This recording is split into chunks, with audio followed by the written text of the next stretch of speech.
কি গো আজকে কি রান্না হচ্ছে তোমার হেসেলে? আজকে রান্না করছি মাছের কালিয়া। আচ্ছা চলো দেখি মাছের কালিয়া কিভাবে রান্না হচ্ছে। তো প্রথমে কড়াইতে সরষের তেল দিয়েছো, আর কি দিয়েছো? একটু পাঁচফোড়ন, একটু নুন। আচ্ছা, এবারে মাছটা ভাজবে। মাছের কালিয়া করার জন্য তুমি কি মাছ নিয়েছো? কাটা পোনা। আচ্ছা, মাছগুলো একে একে ছেড়ে দিচ্ছে।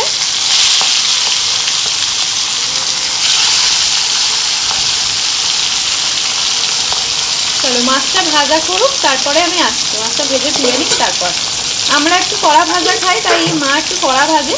তোমরা যারা যেরকম ভাজা পছন্দ করো সেভাবে ভাজতে। দেখো মাছটা কিন্তু বেশ কড়া করে ভাজা কমপ্লিট। এবার মা মাছগুলোকে তুলে নিচ্ছে।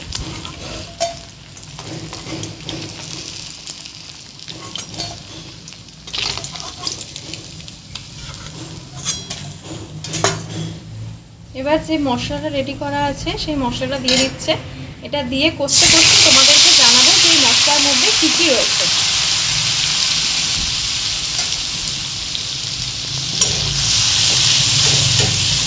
তুমি একবার বলে দাও চট করে এর মধ্যে কি কি আছে। এর মধ্যে আছে আদা, রসুন, পেঁয়াজ বাটা, ধনে গুঁড়ো, জিরে গুঁড়ো, লঙ্কা গুঁড়ো দিয়ে কষা হচ্ছে। তারপরে এটা একটু কষা হয়ে গেলে দই দেবো। আচ্ছা, দইটা ফেটিয়ে রাখা আছে। ঠিক আছে।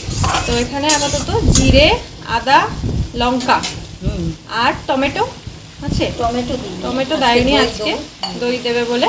আর তার সাথে জিরে, ধনে, লঙ্কার গুঁড়ো, হলুদ গুঁড়ো দিয়ে এটা আগে মা কষে নিই। কষতে কষতে এর মধ্যে কিছু সামান্য পরিমাণে নুন, সামান্য পরিমাণে চিনি স্বাদ মতো দিয়ে দিচ্ছে। আর মাছটা যখন ভাজ ভেজেছিল তার আগে হলুদ আর নুন মাছটি কিন্তু রাখা ছিল। আমাদের বাড়িতে যখনই মাছ ভাজা হয়, যে কোনো মাছই নুন হলুদ মাছই কিন্তু ভাজা হয়।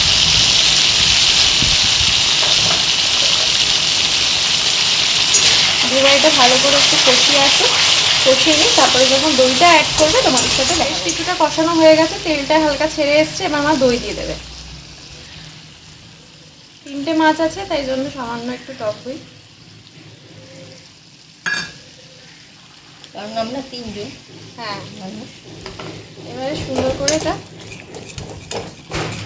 আজকে মাছের পিসটা প্রজাপতি পিস দিয়েছে কেন তোমাকে? একটা পিস প্রজাপতি। আর এই জানো তো এই গাদার পিসগুলোকে আমার বন্ধু লাভ মাছ বলে। লাভ মাছের পিস বলতো ছোটবেলায়। গাদা বলতো না, বলতো লাভ পিস, যেহেতু ওটা লাভের লাভ শেপের দেখতে, তাই। আর এই পিসটা আমি নাম দিলাম প্রজাপতি পিস। তো চলো এখানে এবার কষিয়ে নেওয়া হোক। কষিয়ে কষিয়ে কষিয়ে আবার যখন সুন্দর করে মশলার দেখবে একটা কাঁচা গন্ধও চলে গেছে, তেলও ছেড়ে এসছে, তখন বুঝবে এটা একদম কষানো কমপ্লিট। আর দইয়েরও একটা কাঁচা গন্ধ থাকে, সেটা চলে যাবে। একটু করে সামান্য জল দেবে আর কষাবে, কারণ হালকা হালকা জল না দিলে তলাটা লেগে যাওয়ার চান্স আছে, মশলাটা পুড়ে যাবে। তাই অল্প অল্প করে একটু জল দেবে আর আসার পর কিন্তু এটা একদম এরকম দেখতে হয়েছে। এবার যেহেতু এর মধ্যে মাছটা ছাড়া হবে, তার জন্য তার আগে একটু জল দেওয়া হবে।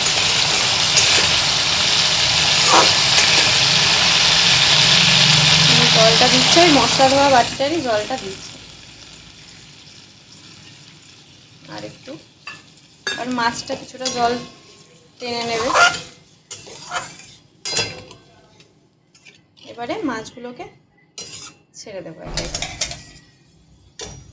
ইউজুয়ালি গরম জল দেওয়া হয়, আজকে আর জলটাকে ফোটায়নি মা। আজকে মশলা ধোয়া বাটিটার জলটাই দিয়ে দিয়েছে। এবার এটা কিন্তু বেশ মানে শুকিয়ে আসবে মোটামুটি, তারপরে এটাকে নামানো হবে। এখন এটার কোনো কাজ নেই, এটা জাস্ট এভাবে ফুটবে। মাছটাও জুসটা টেনে নেবে, আর এটা একটু জলটা টেনে নেবে। এই দেখো মাছের কালিয়াটা কিন্তু একদম রেডি। এটা ঠিক এরকম হয়েছে, এটা গ্রেভি গ্রেভি সুন্দর। আর মা লাস্টে একটু কাঁচা লঙ্কা, লাল কাঁচা লঙ্কা ছিঁড়েও দিয়েছিল। এখানে আমি পাশে চোখে পড়লো, এখানে রাখা আছে কিন্তু মাছের ডিম। মাছের ডিমের বড়া হবে তাহলে। তো মাছের ডিমের বড়াতে কি কি থাকছে এখানে?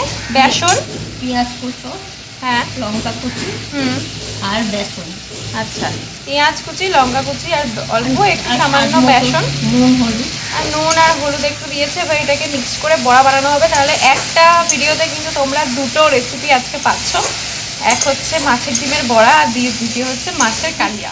ছিল বেসন, পেঁয়াজ, লঙ্কা, নুন, হলুদ, মাছের ডিমটার সাথে কিন্তু মেখে নিয়েছে। এবারে এটা বড়া ভাজা হবে। এখানে তেল গরম হয়ে গেছে, তেলে পাঁচফোড়ন দিয়ে দিয়েছে মা। এবার এটা শুকনো শুকনো করে দিয়ে বড়া ভাজবে। তবে মাছের ডিমে বড়া না ফাটে।